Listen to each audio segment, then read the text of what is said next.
Hello, everyone of the sign of Aries. This is Zaida Velgara from Becoming I Am here with your reading for March 2026. So, for all you guys that are new, just an FYI how I do my readings. I'd like to start off with some astrology because really we're really affected by the astrology.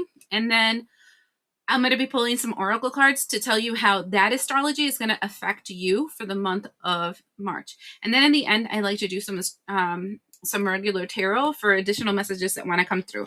So just keeping that in mind when I'm doing this, I'm not going to change my format. Totally like it. I don't know who wanted to hear that.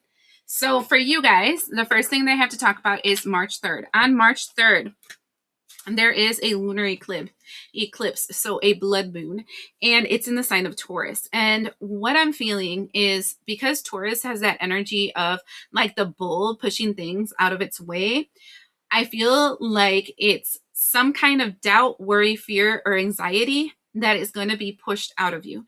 And because of that, I decided to use my blind spot tarot.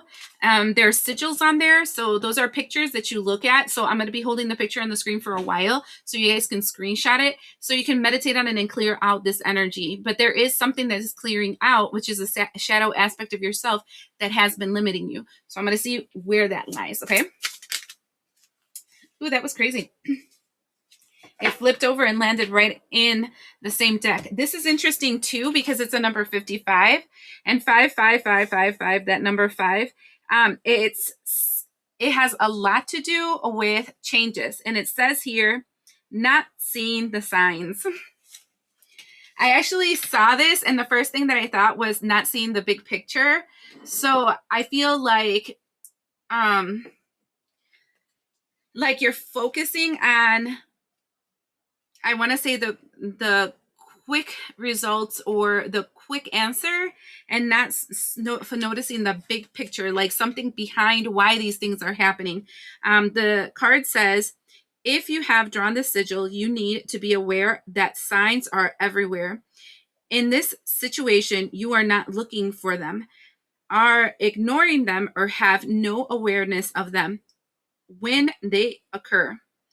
So, and honestly, it says 5:55 on here, like the time. Have you ever experienced a time in your life where every time you look at the clock, there is a 555? Have you ever had deja vu? Have you ever heard the same message from a number of people, especially a number of readers? These are all signs that your guides are trying to tell you that you are ignoring. And so with this sigil, I feel like one thing that I would recommend for you, my Aries, because you guys are the proactive fighters, the activators, etc. And there's a lot of influence in you because Saturn goes in Neptune on the 20th, and it's like a huge reset. And then after that, it's like Aries is playing big parts on a lot of the astrology and your sense of identity. And so right here, it's kind of telling you, hey, I need you to really pay attention to the signs. You're being told the answer, except you're not hearing yourself or you're not hearing the message. And then the question would be like, why is it that I don't want to hear this message?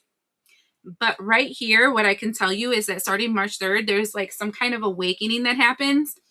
It feels third eye-ish, where you're going to be able to start seeing the signs. All right. Next thing is March 8th. Venus enters your sign in Aries. Okay, so now the desire, the wants, the needs are linked to who you identify as, which is Venus in Aries. But then it creates conjunction, so big friends with the Saturn and the Neptune in Aries. So we have Venus, Saturn, and Neptune all in Aries. Tell me if this is not a really strongly influential time, but especially for you because this is your sign, right? And this feels like your desires, your needs, your wants, what you're trying to bring into existence are aligned with your discipline, your actions, you put your money where your mouth is, and then also your inner knowing, kind of bringing you downloads and insight and creativities to make this come into your life, right? So it's kind of like the alignment of the stars for you to potentially become, okay? So I want to see what this is all about. What is this Aries energy for? Ooh. these two wanted to fly out. The first thing, can't move on, stuck, loop, missing and them, no closure. Whoops. And the second one is should have been done, dragging on, already done, denial. Do you remember when I told you this energy where you're getting all the signs, you're getting all the symbols, you're getting all the synchronicities, and you're not paying attention to them? And then now we're moving into this energy where my heart, my desires, my actions are all aligning to this one goal. I feel like one of the biggest things that you're going to start noticing is it's time to move on. And it feels like from someone. Let me pick one more just in case. Shut up. And then the next one says, you lost me. Finally, final straw, self-respect, power move. I'm telling you, you're moving on from someone. It feels like I'm over it is all I keep hearing. Like, I'm over it. And it's very green. Even though there's like blue and stuff on here, it looks very green to me. So this is definitely something that's linked up to your heart. And because Venus is in Aries, it's kind of like, I know what I want, and what I want is not you. I know that sounds totally harsh and like just cutting something so cold, but legit, that's the energy I'm getting from this. So I think that whoever I'm talking to has known this for a hot minute. So just keep that in mind. The next thing that's coming up is March 10th. So this is approximately the first 2 weeks of March. So March 10th, Jupiter retrograde finally is over. So Jupiter finally goes direct, and we've been like in this stuck energy, like a loop. I feel like many of us have been trying so hard to move forward, to expand, to X, Y, and Z, and it seems like the brakes are still on, or you're chained to something, you can't move forward. And that was because Jupiter was in retrograde. But now that it's direct, it feels like something finally is going to move forward, okay? Like a release. And I'm going to see what it's all about. I just split the deck to La Dama, which is the female. So let's see what comes out. Okay, we have the Sun card. And I want to point out the grave here, especially since you finally let go of somebody. And this can be like energetic too. Like it can be a spirit guide. It can be a thought process, etc. But it definitely feels like it had an identity in your life. And then we have El Niño, which is the child or innocence. El Zorro, the fox. And what I can tell you, legit, this, you remember how I just finished it? Sometimes it's weird how I start getting the message before I start pulling the cards. Do you know how I told you how this doesn't necessarily have to be an actual physical person? It can be something that it has embodied an essence already, like an identity in your life, but it can be a memory or a thing from the past. I feel like you're finally getting clear about something that is long dead in your life, that you're ready to bury, and it has to do with your childhood. And this thing, this thought, this memory, this loop. Oh, I have a loop. Didn't I get loop? Yeah, stuck in loop, can't move. Like this mental loop that kept like coming back into your life, back into your life, back into your life. It feels like betrayal, like feeling betrayed by those that you loved or something. And because you felt that betrayal from those that you loved, Aries, like you didn't trust others or other situations or things like that. Like, oh my God, this is really hurting across my diaphragm. This is the solar plexus, which is your divine masculine energy. I feel like it took away your power. It made you disempowered. It made you feel weak, made you feel like you can't do something. Yes, and I'm feeling such a big knot, like right in the base of my stomach here. It's crazy. So hold on, let me see more about this. This is crazy, Aries.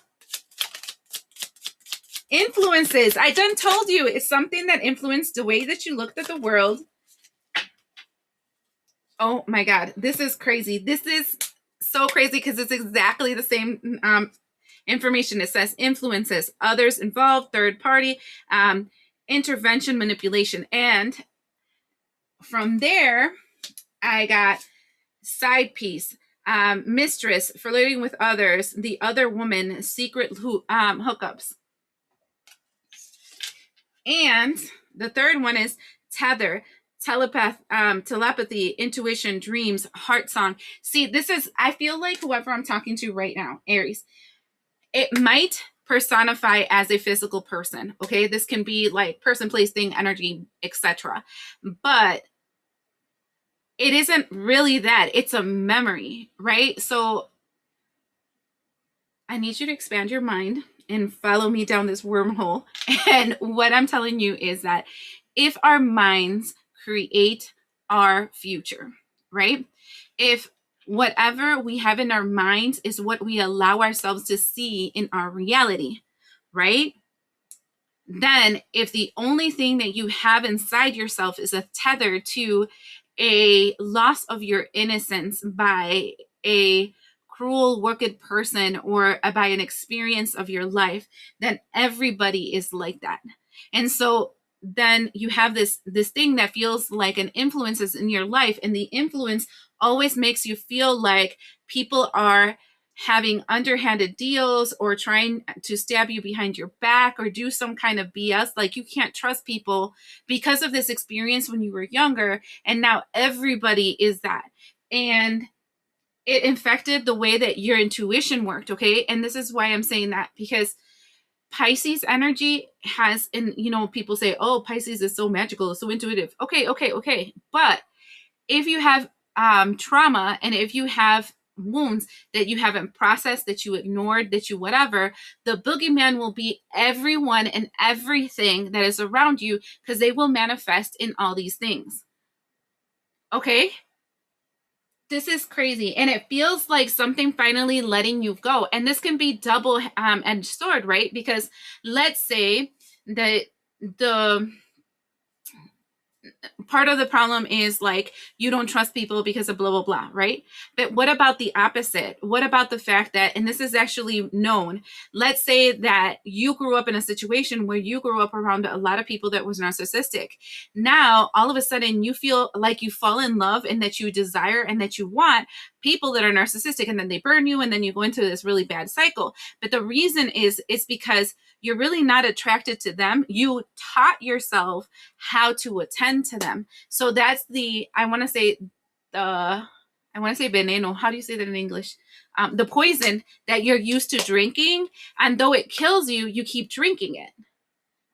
So see how this can be like a double-edged sword, and it feels like there's a reality around you that's giving and abundant and nurturing and loving to you because it's your turn to receive that, but you haven't been able to accept it because you've been tethered to this wound. This feels like a moment for me right now. This is crazy. I'm loving it. Okay. Now the last thing I'm going to look into is March 26th, the moon in Taurus. So we started the month with Taurus being a big deal, and we're kind of ending the month with the Taurus also being a big deal. But now Taurus doesn't have Jupiter in retrograde, which held back justice, balance, equality. And now Jupiter is direct. And the moon being in Taurus now is different. And it links up with Jupiter in Cancer. So it's like bringing things back to the forefront and realigning things, because now you're not so effed up like you were before because this thing is no longer attached to you. So you know that energy of I've had it. I'm feeling it. Like before, you were really forgiving, you were really loving, you would give a lot of people a lot of chances over and over and over and over and over and over and over and over and over again because of this. And it's kind of like, I'm over it. I keep hearing that. Next thing I'm seeing is Earth. Ask the Earth element to ground, stabilize, and strengthen your inner chaos. So I do feel that starting the Taurus energy. Now, this shift of Taurus and Jupiter, Cancer, and the moon, I feel like it's emotional intelligence. And when you're having super empathy and your nurturing nature awakens very strongly, but first to you. So you're starting to fill up your cup first, and then you attend to other people. But because you're no longer trying to fix anything, and you're more in this energy of it is what it is, right? You know? All right. They said 2, so I'm only going to grab 2 of these. And we have the festival. Creates an energetic blueprint for a fantastic party or event. And I feel like this feels very 3 of Cups, even though it has 4 like little things here. I feel like what it opens up is this energy where you're like, oh my God, I have all these opportunities. These people really care about me. I love this situation. I can't believe I didn't notice this before. And it feels like a kid in a cookie jar. I mean, candy store. Yes, something like that. You understood what I was saying. I'm liking this a lot. Actually, I'm going to use this cuter deck because this is kind of a cute reading for you guys, my Aries. Because, like, you're finally letting something go. And it feels like toxic ass, old ass shit that you carried since, wow, for a long time. Because this is something that took away your innocence. Let's call it like that. Where, you know, like, there is no Santa. There is no magic. You know, one of those moments. I'm trying to have it a little light because there are other people that experience more ugly things, but just kind of like that. Those things that took away your innocence and your beliefs in yourself. Okay? And how the world should be. The world should be, sorry. Shut up. I said the world should be, and I got the world card. I'm getting the song from Aladdin, A Whole New World. 6 of materials, literally balancing your shit up. Chariot card and moving on. Shut up, Aries. You know everybody's being influenced by you in this moment because of the fact that you are you have such a pivotal point right now. So then we have the 10 of emotions, which is the 10 of cups, and then we have the 8 of materials reverse.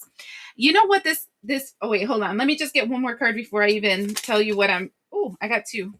Shut up. And the 10 of materials with the Knight of materials. Look at that. Which is the 10 of pentacles with the Knight of pentacles. Look. I feel that as soon as this energy just comes off of you, right? You start seeing how the world is actually working in your favor. And I feel like you stop trying to fix yourself. I feel like your whole entire life, you felt like there was something wrong with you, right? Like, these people are crazy. These people are narcissistic. There must be something wrong with me. You know, I should have known better. I should have done better. Shoulda, woulda, coulda. You know, all those energies. I feel like you've been so down on that, like on yourself because of that. Like, I should have known more. Maybe if I would have done this, if I could have done that other thing, blah, blah, blah. Like, trying to fix everyone and everything around you, my Aries, because there was something wrong with you. That's what I'm feeling. And then now look at that. And now it feels like you stop trying to fix yourself and you just go with the flow because you're starting to realize that you are abundant and things are going to flow to you and things are flowing to you. You just didn't realize they were there because you were so hyper fixated on the things you needed to fix. And in the bottom of the deck, I have, the King of Wands. And the King of Wands here, it feels like you're going to get it your way. Finally. And I feel like the finally is so important. I'm liking this for you, Aries. It's like finally. All right. I hope this helps you. Thank you so much for being with me till the end. For everybody that is of the sign of Aries and you're interested in growing more spiritually, I am starting my chakra series of meditations. Now, these are only in person, so sorry, but I do believe that in-person contact is part of the healing process. And it's a 9-week series, like every Sunday at 10 o'clock for 9 weeks. I have a package deal for those that are interested. If you look in my website, you'll be able to find that, the description or in the pod below or in my main page. I'm also going to be doing a master class for manifestation. It's a 4-hour class, all materials and everything, instructions, and we're going to be doing the ritual together. It's going to be included. So that's also in my website. There's a lot of things that I'm moving and shaking at Becoming I Am. So if you're really interested in waking up your inner alchemist and changing those things in your lives, check things out. Like, there are options out there, but you really have to knock on the door. You really have to seek, and you really have to go for it. All right. I hope this helps you.